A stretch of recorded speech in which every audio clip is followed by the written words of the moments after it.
नमस्कार छात्रों, स्वागत है आप सभी का आपके अपने इस YouTube channel star coaching centre जमुने में।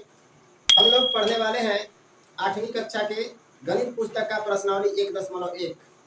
इसमें जो सबसे पहला नंबर प्रश्न है उसमें कहता है -4/5 को एक ऐसे परिमेय संख्या के रूप में व्यक्त कीजिए जिसका हर निम्नलिखित हो। अंश और हर आप लोग जानते हैं, P/Q के रूप में जिस संख्या को व्यक्त किया जा सकता है और Q का मान 0 न हो उसी को हम लोग क्या कहते हैं, परिमेय संख्या कहते हैं ना। और उसी परिमेय संख्या में जैसे यहाँ पे कुछ परिमेय संख्या के जो है अंश दिए हुए हैं और उसके हर को हमको बदलना है, या फिर वो परिमेय संख्या दिया हुआ है और परिमेय संख्या का जो हर है उसको किस रूप में बदल देना है, 30 के रूप में और -45 के रूप में। हर जो होगा उसको चेंज करना है, अंश को चेंज नहीं करना है। तो जो हमारे पास सवाल है उसको एक बार फिर से पढ़ते हैं, समझिएगा। -4/5 को एक ऐसे परिमेय संख्या के रूप में व्यक्त कीजिए जिसका हर निम्नलिखित हो। यानी हर जो है वो किस रूप का होना चाहिए उसको हम आपको बोर्ड पर लिख करके समझा रहे हैं। देखिएगा, पहला जो सवाल है वो पहला सवाल में जो परिमेय संख्या दिया हुआ है वो है -4/5, यही ना दिया गया है। अब इसी का हर जो है वो क्या है, इसको हम लोग क्या बोलेंगे, अंश। ऊपर वाले को क्या बोला जाता है, अंश, और नीचे वाले को क्या बोला जाता है, हर बोला जाता है। ठीक है, अब इसी हर को हमको किस रूप में ले आना है।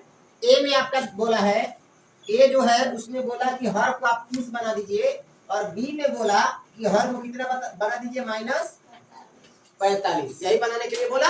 बस देखिए बिल्कुल आसान है, समझिएगा। ए में हम लोग बनाना शुरू करते हैं। ए में जो हर है उसको कितना बनाना है, 30। वास्तव में वो परिमेय संख्या है कितना, तो वास्तव में वो परिमेय संख्या -4/5 है कि नहीं। अब इस 5 को 30 बना देना है, तो 5 में कितना से गुना करेंगे तो 30 हो जाएगा, 6 से।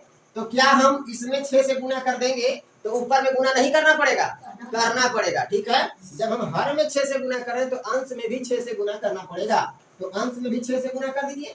अब जब गुना कीजिएगा तो गुना करने के बाद होगा कितना, 6 चौका 24, -24 क्योंकि यहाँ माइनस में था, और 6 5 30 बटा में कितना आ गया, देखिए तो हर के रूप में 30 आ गया। यही आपका आंसर हो गया। कोई समस्या किसी को समझ में आया। अब दूसरा यानी बी नंबर जो प्रश्न था जिसमें हर हमको कितना लाना था, -45। कितना लाना है, -45। तो सबसे पहले जो परिमेय संख्या दिया गया है उसको लिख लेंगे, 4 बटा क्या होगा, 5। -4/5 पहले से परिमेय संख्या दिया हुआ था। अब हमको ये जो हर है उसको 45 बना देना है, और वो भी माइनस में 45 बनाना है। ठीक है, यहाँ प्लस में है ना, तो माइनस वाला से गुना करेंगे तब तो प्लस माइनस माइनस होगा, तो माइनस वाला से गुना करेंगे। अब बताइए 5 में कितना से गुना करें कि वो 45 बन जाए, 5 9 45, 9 से गुना करना पड़ेगा, तो 9 से गुना करेंगे। लेकिन जब 9 से गुना करेंगे तो 9 5 45 प्लस में आ जाएगा, जबकि हमको चाहिए क्या में, माइनस में 45 चाहिए, तो यहाँ पे -9 से गुना करना पड़ेगा। किसी को कोई समस्या है। अब -9 से जब यहाँ गुना कर रहे हैं तो ऊपर भी तो -9 से गुना करना होगा, ऊपर भी हम -9 से गुना कर देंगे। कोई समस्या है किसी को। अब गुना कीजिए तो 9 चौका कितना हो जाएगा, 36। 9 और 4 में गुना करेंगे तो 9 चौका 36। अब एक बात बताइए, यहाँ भी माइनस और यहाँ भी माइनस, तो माइनस माइनस प्लस, तो प्लस का हो जाएगा। फिर नीचे आइए, 9 5 45 आ गया, नीचे 45। अब बताइए यहाँ माइनस है और यहाँ प्लस है, तो प्लस माइनस, देखिए तो ऊपर में 36 और नीचे में -45। हमको हर -45 में बदलना था, हर -45 के रूप में आ गया, तो यही आपका क्या हो गया, आंसर। समझ में आया, उम्मीद है समझ में आया हो। अब इसके बाद हम लोग कौन सा प्रश्न देखेंगे, इसका दूसरा नंबर प्रश्न। दूसरा में कहता है -36/60 को एक परिमेय संख्या के रूप में व्यक्त कीजिए जिसका हर 5 हो।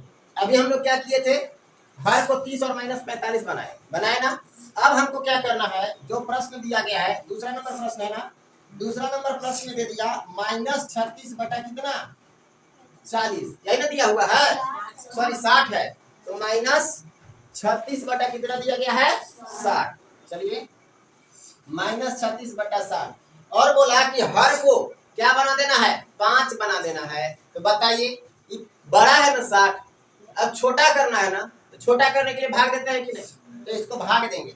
कितना से भाग करेंगे, ये 5 हो जाएगा, तो 5 से इसमें भाग लगा दीजिए, 12 बार में कटेगा, अब उलट के 12 से अगर भाग कर देंगे इसमें तो 12 पचे 60, तो इसको हम लोग कितना से भाग कर देंगे 12 से। यहाँ पे आप हम लोग बनाना शुरू कर रहे हैं तो यहाँ से लिखेंगे कितना -36/60, और इसमें भाग कितना करना है 12 से, तबे ना 12 पचे 60 5 बार में कटेगा। जब इसमें हम 12 से भाग दे रहे हैं तो क्या अंश में 12 से भागा नहीं देंगे, तो यहाँ 12 से इसमें ही भाग करेंगे, भागा दीजिएगा तो कितना हो जाएगा 12 से 12 तिया 36, तो -3 क्योंकि यहाँ माइनस था बटा, यहाँ जब 12 से भाग कीजिएगा तो कितना हो जाएगा 12 पचे 60 5 बार में, तो हर के रूप में 5 आ गया कि नहीं, इसीलिए ये आपका क्या हो गया आंसर। कोई दुख है किसी को, कोई समस्या नहीं है? तब तीसरा नंबर सवाल की ओर चलिए। तीसरा नंबर सवाल क्या कहता है, ध्यान से समझिएगा। इसमें बोला निम्नलिखित परिमेय संख्याओं को उनके मानक रूप में लिखिए। ठीक है, कुछ परिमेय संख्याएं दी गई हैं और उनको उनके मानक रूप में क्या करना है लिखना है। तो चलिए इसमें जो पहला नंबर प्रश्न है ए वाला, वो क्या दिया है उसके बारे में विचार कीजिए। ए में आपका दे दिया -8/6, यही है ना। अब इसी को हल करना है और मानक रूप में लाना है। आपको बताया गया होगा मानक रूप में बदलने के लिए कि अंश और हर दोनों को विभाजित किया जाता है एक ही संख्या से और तब तक विभाजित करते रहते हैं जब तक ये पूरी तरह से एकदम छोटा रूप में ना आ जाए, मतलब किसी से फिर ना कटने लगे। ऐसा स्थिति में इसको ले आना है। तो देखिए, तो 2 से ये 6 भी कट रहा है और 2 से 8 भी कट रहा है, काट दिया जाए 2 तिया और 2 चौका 8। अब देखिए तो 4 और 3 दोनों एक के अलावा और किसी संख्या से कटेगा क्या? नहीं, तो ये न्यूनतम पद में व्यक्त हो गया, यानी मानक रूप में बदल गया। और इसी को आप लिख सकते हैं कितना -4/3 आ गया। अब अगर आपसे कोई पूछता है कि मानक रूप है क्या, तो आप यहाँ पे लिख सकते हैं अतः किसका -8/6 का मानक रूप क्या आ गया हमारे पास -4/3, यही ना आ गया। और यही आपका क्या हो गया आंसर। कोई दिक्कत? ये होगा पहला यानी ए वाला। अब हम लोग बी वाले को देखेंगे। बी में आपका दिया है -12/30, -12/30। कोई दिक्कत? अब देखिएगा -12/30 को हमको काटना है, ठीक है, विभाजित करना है। तो कौन ऐसा संख्या है जो दोनों को काट देगा? तो देखिए 2 से भी दोनों कट रहा है कि नहीं, 2 छक 12 और 2 से 15 बार में 30 कट जाएगा।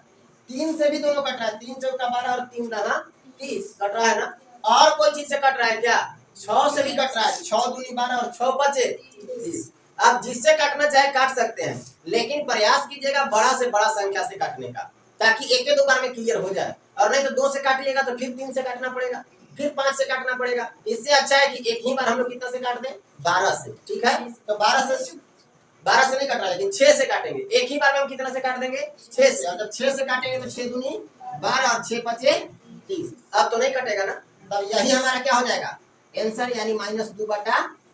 अगर हम लिखना चाहें तो लिखेंगे अतः -12/60 30 न था जी, -12/30 का मानक रूप बराबर कितना आ गया -2/5। और यही आपका क्या है आंसर। कोई समस्या किसी को? आगे बढ़ते हैं। अगला जो सी नंबर में दिया गया है वो क्या दिया हुआ है, इधर दिख रहा है। चलिए तो सी में देखिएगा। सी नंबर जो प्रश्न है उसमें बोला 16/-24, यही है ना।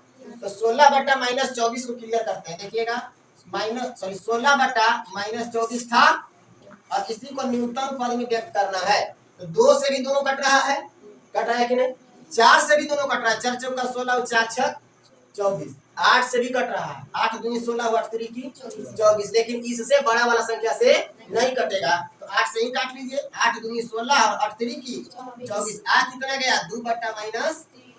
क्लियर है? यही मानक रूप हो गया, क्योंकि अब और किसी संख्या से नहीं कटेगा। तो लिखेंगे अतः किसका 16/-24 का मानक रूप बराबर क्या होगा 2/-3। और यही क्या है आंसर। कोई समस्या है किसी को?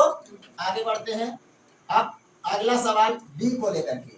डी में आपका दे दिया -28/-35, यही है ना। अब कौन ऐसा संख्या जो दोनों को काट सके? तो ध्यान दीजिएगा, यहाँ पे हम लोग लिख लेते हैं एक बार फिर से 28/-35 35। 7 से देखिए तो 7 चौक 28 और 7 पचे 35, और कोई संख्या से आगे कटने वाला नहीं है, तो 7 से ही काटिए। 7 चौक 28 और 7 पचे 35, मिला क्या -4 बटा -5, माइनस माइनस को काट दीजिए तो भी क्या बन जाएगा 4/5। आगे बढ़िए और अंतिम में लिख लीजिए। अतः दिखाई दे रहा है ना, -28 बटा -35 का मानक रूप बराबर कितना आ गया हमारे पास 4/5, और यही क्या है आंसर।